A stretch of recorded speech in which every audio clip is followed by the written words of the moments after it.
Hello, good morning students. तो आज की इस वीडियो में आप करने जा रहे हैं, हमारी चल रही थी कविता झांसी की रानी, क्लास 6 में। तो देखिए, कविता इनकी सुभद्रा कुमारी चौहान है और हमने इसके 12 पहरे अपन कर चुके हैं। इसका 13वां 14वां 15वां पहरा आज अपन करने वाले हैं। तो स्टूडेंट्स देखिए, 13वें जो पहरे में है, यहाँ पर अब जो लक्ष्मी बाई है उसका जो युद्ध हो रहा है लेफ्टिनेंट वॉकर से हो रहा है, जो एक अंग्रेज अधिकारी थे। तो देखिए क्या कहती है कवित्री आगे। इनकी गाथा छोड़ चले हम झांसी के मैदानों में, जहां खड़ी है लक्ष्मी बाई मर्द बनी मर्दानों में। यहाँ कह रही है, कवित्री कह रही है कि अंग्रेजों ने जो लूटमार मचाई, अंग्रेजों ने जो भी कुछ किया, उनकी गाथा तो हम छोड़ दो, लेकिन हम अब चलते हैं झांसी के मैदानों में। और जहां पर कौन खड़ी है? लक्ष्मी बाई खड़ी है, एक आदमियों की तरह मर्द बनी हुई खड़ी है, मर्दानों के बीच में, मर्दों के बीच में मर्द बन करके खड़ी है। लेफ्टिनेंट वॉकर आ पहुंचा आगे बढ़ा जवानों में, रानी ने तलवार खींच ली हुआ द्वंद आसमानों में। कवित्री कहती है कि वहीं पर क्या है, लेफ्टिनेंट वॉकर एक अंग्रेज अधिकारी है, वो भी अपने जवानों को लेकर के, अपने सेना को लेकर के रानी लक्ष्मीबाई के साथ युद्ध करने के लिए आ गया। और रानी ने भी क्या है, रानी भी उसकी ये ललकार सुन करके तैयार हो गई, उसने भी अपनी तलवार निकाल ली और दोनों के अंदर घमासान युद्ध होने लगा। जख्मी होकर वॉकर भागा, उसे अजब हैरानी थी, और रानी लक्ष्मीबाई ने उसको ऐसी मार दी कि वो जख्मी होकर के, घायल होकर के वो वॉकर वहां से भाग गया। और उसको एक ये इस तरह की हैरानी हुई कि एक औरत इस तरह मर्दों की तरह लड़ रही है, उसको बहुत बड़ी हैरानी हुई। बुंदेले खरगोलों के मुंह हमने सुनी कहानी थी, खूब लड़ी मर्दानी वह तो झांसी वाली रानी थी।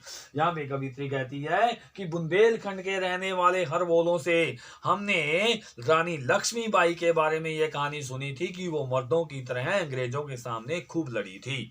तो स्टूडेंट्स, हम 14वें पारे में आ गए। 14वां पहला देखिए। रानी बड़ी कालपी आई, कर 100 मील निरंतर पार, घोड़ा थककर गिरा भूमि पर, गया स्वर्ग तत्काल सिधार। यमुना तट पर अंग्रेजों ने फिर खाई रानी से हार, विजयी रानी आगे चल दी किया ग्वालियर पर अधिकार।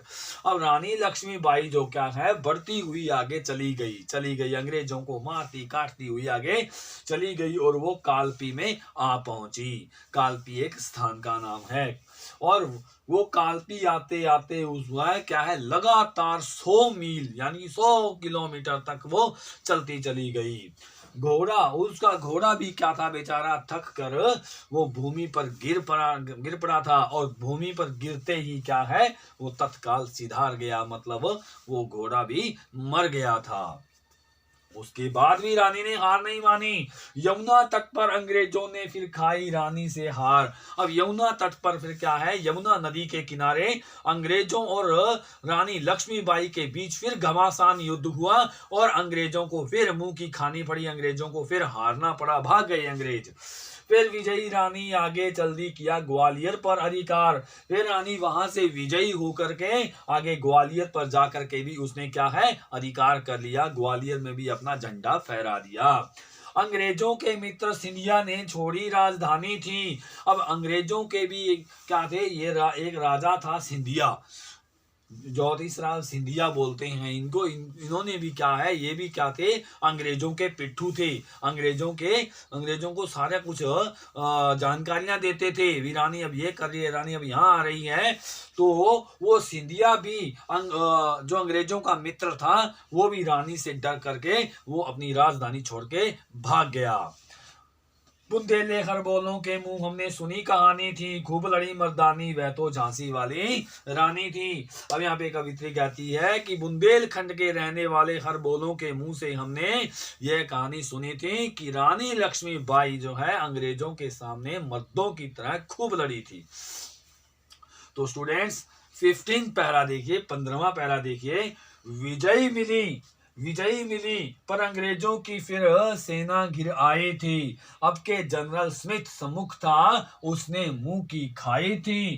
कान्हा और मंदरा सखियां रानी के संग आई थी। युद्ध क्षेत्र में उन दोनों ने भारी मार मचाई थी। इस पैरे में क्या बताया गया है कि दो जनरल फिर से दोबारा से आ गए थे। रानी जीत तो गई थी, लेकिन फिर भी क्या है, अंग्रेजों के पास सेनाएं बहुत थी, अंग्रेजों के पास लड़ने वाले इंसान बहुत थे, वो और भी आ गए।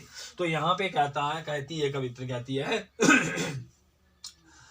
कि विजय मिल गई, रानी लक्ष्मीबाई को अंग्रेजों पर विजय मिल गई, जीत गई थी, लेकिन फिर भी और अंग्रेज सेना भी आ गई थी वहां पर। अब के जनरल स्मिथ सम्मुख था, उसने मुंह की खाई थी। अब की बार जो उनकी जो सेना आ रही थी, उनका जो मेन मुख्य था वो जनरल स्मिथ था। एक अंग्रेज अधिकारी है जनरल स्मिथ, वो आगे था और उसको भी रानी लक्ष्मीबाई ने इतनी मार दी कि वो भी भाग खड़ा हुआ। कान्हा और मंदरा सखियां रानी के संग आई थी। रानी के साथ ये नहीं थी कि रानी लक्ष्मीबाई अकेली ऐसी मर्दों की तरह थी, उसने भी मर्दों की तरह और अपने जैसी रानियां तैयार कर ली थी। ये दो रानियां, उनकी सहेलियां थी, जिसका नाम, एक का नाम कान्हा था और दूसरी का नाम मंदरा। ये दोनों की दोनों इसकी जो सखियां थी वो भी रानी के संग युद्ध करने के लिए, अंग्रेजों के विरुद्ध युद्ध करने के लिए आई थी। युद्ध क्षेत्र में उन दोनों ने भारी मार मचाई थी। अब उन दोनों ने, कान्हा और मंत्रा ने भी क्या है, रानी के संग युद्ध क्षेत्र में भारी मार काट मचाई थी, अंग्रेजों को मार डाला था उन्होंने। पर पीछे हयूरोज आ गया, हाय घिरी अब रानी थी। अब एकदम से ही क्या हुआ, जो धोखेबाजी में क्या है, ये पीछे से मार करने वाला हयूरोज कौन है, ये भी एक अंग्रेजों का सेनापति था। उसने क्या है, पीछे से आकर के वार करने शुरू कर दिए थे। अब क्या है, रानी वापस से ही क्या है, अंग्रेजों के घेरे में आ गई, अंग्रेजों के से चारों तरफ से घिर चुकी थी। बुंदेले हर बोलों के मुंह हमने सुनी कहानी थी, खूब लड़ी मर्दानी वह तो रानी झांसी वाली रानी थी। कवित्री कहती है कि बुंदेलखंड के रहने वाले हर बोलों के मुंह से हमने यह कहानी सुनी थी कि रानी लक्ष्मीबाई जो है अंग्रेजों के विरुद्ध मर्दों की तरह खूब लड़ी थी।